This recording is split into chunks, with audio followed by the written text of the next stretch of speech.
મહીસાગર જિલ્લામાં ગરીબ આદિવાસીનું મકાન સળગી જતા મોટી દુર્ઘટના સર્જાઈ હોવાના સમાચાર મળી રહ્યા છે।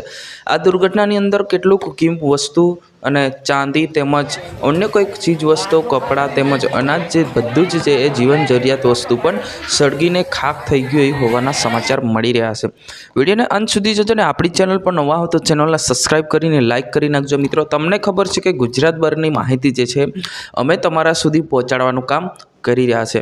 જ્યાં મિત્રો વાત કરવામાં આવે તો ગઈકાલે લગભગ 2 વાગ્યાના ગાળામાં જે મકાન માલિક હતા કંઈક કારણસર બહાર ગયા હતા। એ સમયે કોઈક સર્કિટના કારણે આદિવાસી ગરીબ પરિવારનું કાચું મકાન સળગીને ખાખ થઈ ગયું હોવાના સમાચાર જે રીતના મળી રહ્યા છે।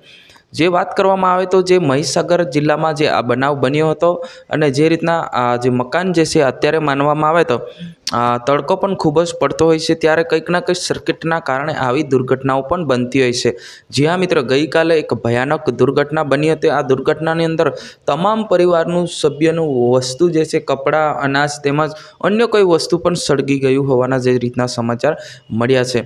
ખરેખર મિત્રો આમના પર તંત્ર દ્વારા ધ્યાન આપવું જોઈએ અને તાત્કાલિક એમને મદદ મળવું જોઈએ, જેથી કરીને એમનો પરિવાર છે સુરક્ષિત રહી શકે। અત્યારે જે તડકો પણ ખૂબ જ પડી રહ્યો છે, ત્યારે આવી સિચ્યુએશનની અંદર જો એમનું મકાન સળગી ગયું છે તો ભાઈ એ પરિવાર માટે ખૂબ જ દુઃખની વાત આપણે કહી શકીએ છીએ।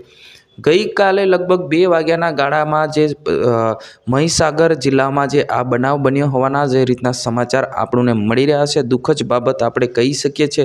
તમારે શું કહેવું છે જરૂર કમેન્ટ કરીને બતાવજો। જે રીતના આપણને માહિતી જે મળે છે એ જ માહિતી તમારા સુધી પહોંચાડવાનું કામ અમે કરી રહ્યા છે। આ ઘટના છે ગઈકાલે બની હોવાના જે રીતના આપણને માહિતી મળેલી છે।